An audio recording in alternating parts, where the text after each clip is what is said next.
এটা কি কস?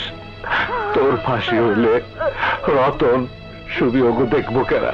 তুই মরবি না মা, আমি মরবো, আমি মরবো।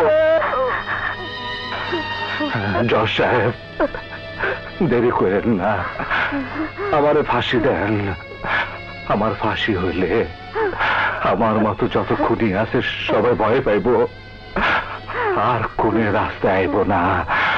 ওই যে খবরের কাগজে পড়েন না, আদালত থেকে খুনি আসামের সিনাই নিয়ে গেছে, আদালতের সামনে গুলি কইরা বিচারের আসামিরে বাইরে পালাইছে।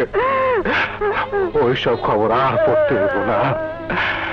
একটা খুনির ঠিক মতো শাস্তি হইলে খুনির রাস্তায় আমার মতো পোলার আর আইব না। জজ সাহেব আর আইব না, জজ সাহেব আর আইব না, জজ সাহেব।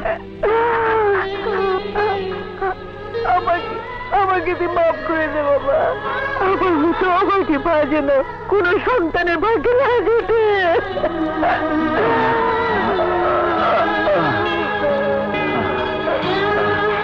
মা, আমার মা কোনো অন্যায় করতে পারে না, কোনো অন্যায় করতে পারে না।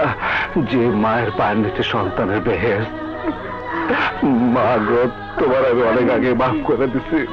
তবে মা, তোমারে কই, তোমার লগে এদেশে সব মা বাবারে কই, সন্তানরে ঘৃণা কইরা দূরে ঠেলা, সন্তানরে নষ্ট করে দিন না।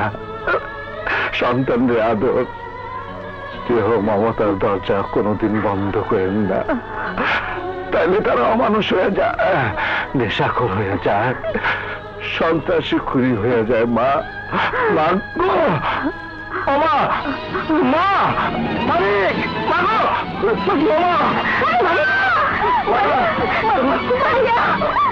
কোর্ট পুলিশ আসামিকে হাসপাতালে নিয়ে যান।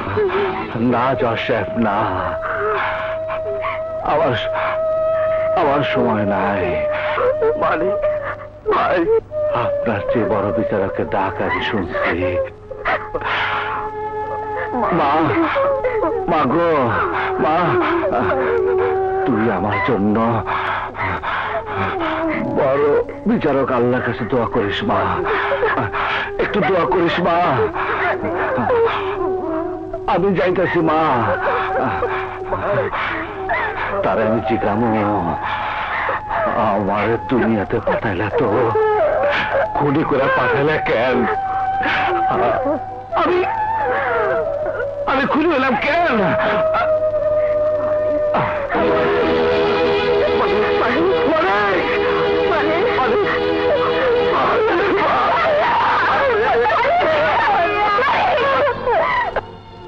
মানিক মারা গেছে, মারা যাবার আগে একটা প্রশ্ন রেখে গেছে, যে প্রশ্নের জবাব জজ সাহেব দিতে পারেননি, মা দিতে পারেননি, আমরাও দিতে পারিনি।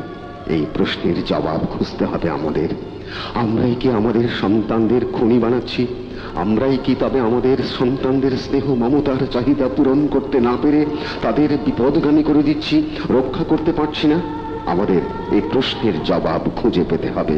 তখনই এই সমাজে আর কোনো মানিকের এমন পরিণতি হবে না, মানিকের মতো রক্তাক্ত যুদ্ধের মধ্য দিয়ে আর কারো জীবন শেষ হবে না। আসুন আমরা আমাদের মধ্যে আবার একটা নতুন যুদ্ধ শুরু করি। আবার একটি যুদ্ধ, আবার একটি যুদ্ধ, আবার একটি যুদ্ধ।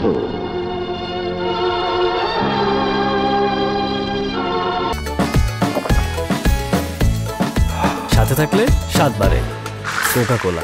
2.5 লিটার এখন 99 টাকা ও 2 লিটার 110 টাকা।